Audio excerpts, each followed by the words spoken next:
Hey everybody, this is Peter with Tabletop Gaming Guild, and I am excited to tell you I have some more freely publishing stuff to talk about. We just got in the mail the book, The One Ring, Runes of the Lost Realm. So you might know that Freely Publishing has the rights and is putting out the One Ring Second Edition RPG. Over here, I've got the starter set and the core rule books, and we've done videos on those before. So if you're interested in knowing about the core game and the mechanics of the game, then you can look for those videos on our channel here. But today we're going to be talking about the newest book that they're putting out again, Runes of the Lost Realm. So if you are running the One Ring Second Edition, this is a book you're going to want to get your hands on because it is a book of lore. It is locations and NPCs that you can put into your game to bring the world of Middle-earth better to life. This game, again, is set in between like The Hobbit and The Lord of the Rings.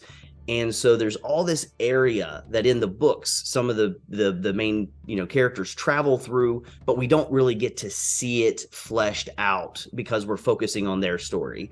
This book is going to help you flesh out those middle places, those in-between places that your players are going to go adventuring in and bring the world of Middle-earth to life. I'm super grateful they sent us the hardcover because these books are beautiful. I love the feel. I love the weight of each of these books. They're not super hefty. Some of Freely Publishing's books are more on like a glossy paper. This is more on a cotton feel kind of paper. And they use that in their One Ring Second Edition line as well as their Vesson line of books. And it's my preferred feel and heft for their books. So I'm so glad that they sent us the hardcover edition. I've been flipping through it, I've been reading it, and just enjoying getting to know the lore of some of these places. The hardcover also comes inside with this nice removable map. It is not attached at all to the book. It is loose inside the book, and you can unfold it. It is single-sided, and it gives you a map of one of the major locations that is talked about in the book. So it's not an overall map of Eriador.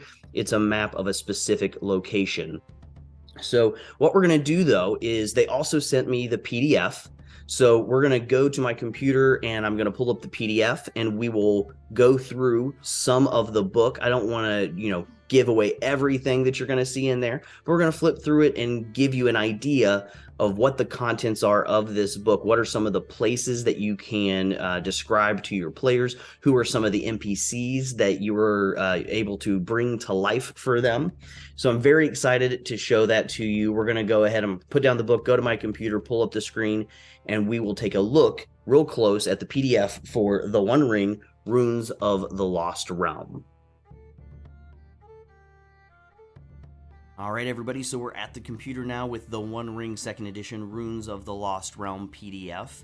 And I, again, want to reiterate real quick that this book is for the lore master of the game. There may be some information that they would like the players to know, but if that's the case, then I would probably say wait for the lore master to let you know what it is they want you to know from this book. So if you're just a player, you're not planning on running this game, this isn't really a book for you, because if you get it and you read through it, you might be spoiling some things that your lore master is preparing for your game.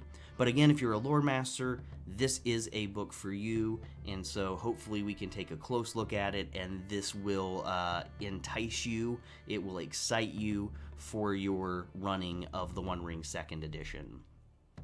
So we open up here with a 2-page view of the City of Tharbad. This is the loose leaf map that is also in the book that I showed you at the opening of this video. You're going to be able to fold it out. It's nice, it's big, gives you a really good view of the City of Tharbad, which is one of the major locations in this book that they give you a ton of lore and history about. After that, we get here to our table of contents, which is going to show us how the book breaks down. Is breaking down into 3 major sections: Fog over Eriador, A Gathering Storm, and Landmarks. So the Fog over Eriador, it says here, expands the possibilities for adventure, including regions of southern Eriador, once part of the Kingdom of Arnor. So again, the City of Tharbad is one of the major locations that they discuss here, but there are a few others.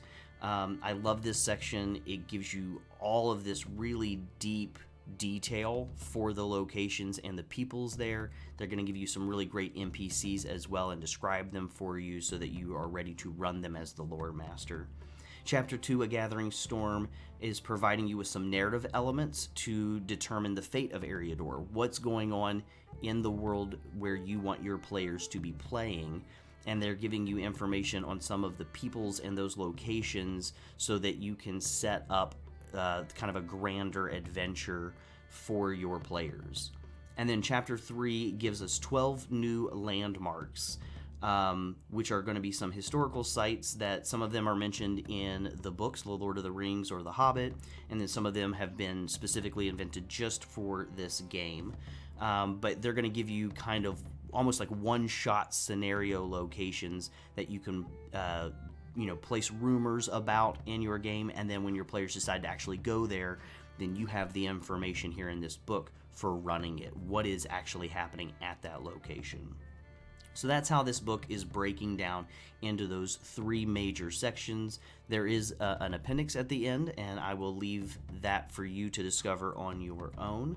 But for right now, we're going to go ahead and jump forward into the first section, Fog over Eriador, and focus on the section about the City of Tharbad.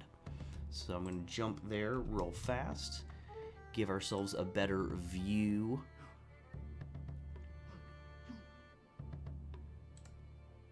of the book here. There we go. So the City of Tharbad.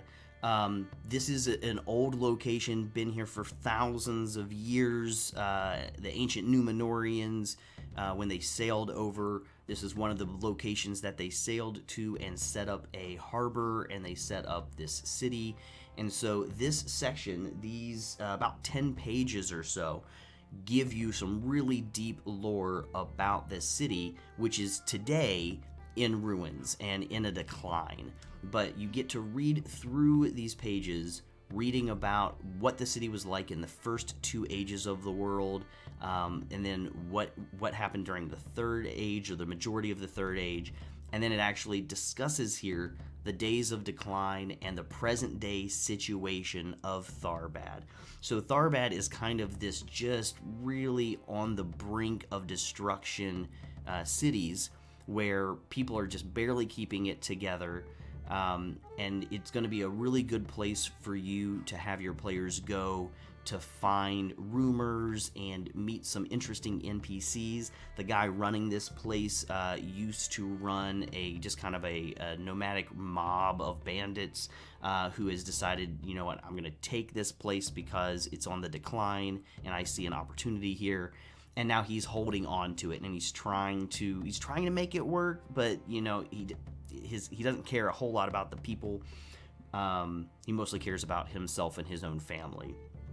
But it's a very interesting city. It's a very interesting dynamic, as there's just all this ancient lore here that, you know, your players probably aren't going to find out all about it, but it gives you something to make it feel more real.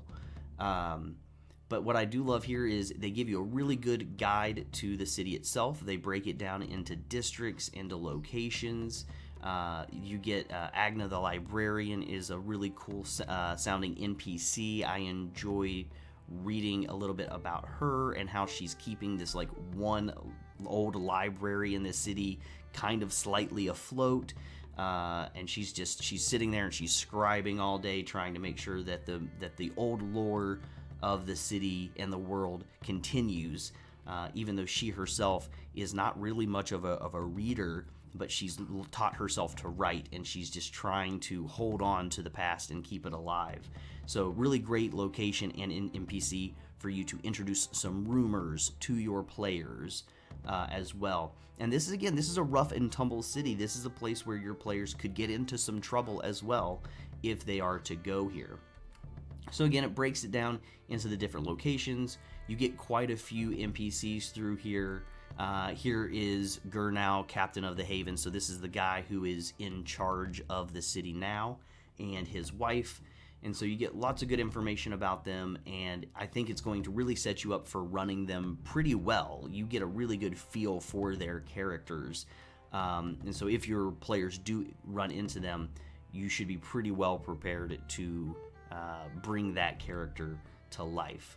So they have this little section here at the end telling you again Tharbad as a safe haven. So this is a place where your players could go again to rest, to gain some knowledge and some lore, but it is not a completely safe location either. And who knows, your players may be drawn here to try to free the city from the guy in charge right now, or they might be there to try to prop him up, to try to encourage him. Maybe they want to see if they can help Tharbad recover from its decline and head back to a time of prosperity.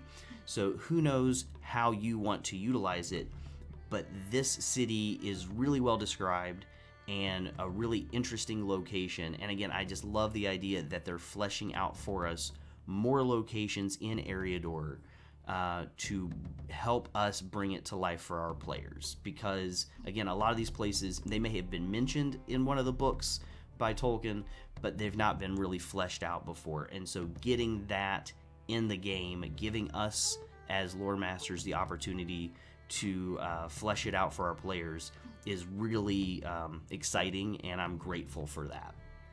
So that is the City of Tharbad, and showing you again quite a bit of information they're making available to us. And that's just one of the locations in that Fog of Eriador section. There's also a place called Swanfleet, there's Lond Dare, there's the Dwarf Halls of Harmelt, ruins of Cardolan, Erenvorn, and the Lone Lands of Minhiriath. So there's all of those places. It takes up a good first 30 pages or so of the book. Now, jumping to the next section, A Gathering Storm, we have three kind of major bits of narrative that were given to help us set the setting for the time that our players find themselves in, and some more, again, NPCs that they might run into. But the one that we're going to jump to real quick is Raiders from Dunland. So in this portion, we read a little bit of information about the Hillfolk of Dunland, who are a nomadic, warlike group of people who run around, and they are looking for slaves, they're looking for plunder and loot. It does tell us here that they are on the border with Rohan and have had run-ins with the horse riders of Rohan, and now they are currently pushed north of them, and they're looking to raid into Minhiriath. So again, what good is this information? This is helping you know when your players are traveling through this area, who they may run into, and what is the situation of those people, so that you can again bring them to life better for your players. It gives us some information about the years of their raiding that they've done. It gives us some information on their chieftain, Ivok the Boneless. So we get his stats and everything, and information on who he is and what he is like as he leads this nomadic warlike people. Maybe again your players are going to have him as a foe, or maybe they're going to have to figure out a way to work with him for some reason. Maybe one of the locations they want to scout out is in his land.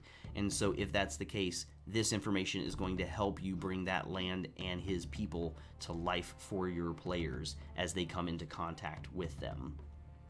So you have here just a few pages, about 5 or 6 pages there, and again a little bit of a chronological order to their people and some of the things that they have done, some of the raids that they have done. So that's just a quick look at one of the bits of narrative helping you flesh out this portion of Eriador, so that if your players are traveling through it, you know who they're going to come across, possibly, and how those individuals, those peoples, will react to your players and bring the world to life a little bit more. So let's go ahead and head back to the table of contents one last time, and we're going to take a look at one specific landmark from that section of the book, and we're going to take a look at the Old Dwarf Mines. So again, you've got 12 of these places that they're fleshing out for you. The Old Dwarf Mines. Here we get a little section on rumors, and then we also have a section on the old lore of the Old Dwarf Mines. So this is some information that you could read word for word, put it into the mouths of one of the NPCs as they drop the rumor of the dwarf mine in the Blue Mountains for your players to discover. Maybe they find it when they're in Tharbad and they're reading an old tablet or text from Agna the librarian. Maybe she's been scribing it, she doesn't even know what it says, but they read it and they know what it says, and all of a sudden they found out about a dwarf mine in the Blue Mountains where there's this big treasure, and maybe they want that treasure for themselves. Maybe they think they can put that treasure to good use. Well, if that's the case, they have been to Tharbad, they have the rumor, and now it's time to actually go to the Old Dwarf Mines. Well, now you have this section of the book that you can utilize to run that scenario for them. So you get some background for the dwarf mines and the dwarves who lived there. You also get a breakout box text here for some information on journey events that might take place on the way to the dwarf mines or from the dwarf mines for your players, because again, in the One Ring 2nd Edition, journeying is a big part of the gameplay. And then when they get to the location, you get this really nice, well drawn out map of the mine itself, broken down into sections. You get little paragraphs about each of those sections, what is there, what your players are going to run into. So again, this is very regular role-playing game type things if you're running almost like a dungeon crawl portion of the game itself. There is a little breakout red box here about a specific sword that they may find here, some treasure that they're going to find. And then there's also information about the beast that is here, the beast that has claimed this dwarf mine for its home. So that is, again, just an idea so that you can take a look at what is in this book. Not wanting to give away a whole bunch of information here just because you're the lore master, you're going to be turning this book to your will. But they've done a great job, I think, giving us a lot of really cool locations, a lot of really great NPCs, and some good narrative information on how what's going on in the world, so that as our players are journeying through the land, we can make that land not just bland and boring, but flesh it out, give it character, and really describe it better to them about what are the things that are taking place, the machinations of the peoples in the world. So that is our quick look at the PDF for the One Ring Runes of the Lost Realm. Let's go ahead and come back up from the computer and I'll give you my final thoughts. So we just finished our look through of the One Ring Runes of the Lost Realm. Everybody, I hope you enjoyed the video. I hope it got you excited to run the One Ring 2nd Edition. And I hope you agree with me. I think we're incredibly lucky to have Free League Publishing putting these materials out. You can tell from the contents of the book to the physicality of the book that this is a company that loves this source material, and they're excited to help us as lore masters and as players to dive into the world that J.R.R. Tolkien created and make it part of our own, and just enjoy the land and the peoples of that world. So I'm really grateful we've got Free League Publishing doing it. They're putting out phenomenal products. You can head over to freeleaguepublishing.com to check out all their other games that they've got, because they've got a ton of fantastic games that they're putting out, as well as, again, they're doing the Adventures in Middle-earth, which is the 5th edition rule set for this same game. So I'm looking forward to seeing that book as soon as I can get my hands on it. But thank you again for watching, everybody. Go ahead and subscribe to our channel. Check out all the other videos that we're putting out there. Head on over to Free League Publishing, check out their stuff. And until we talk again, keep on playing games.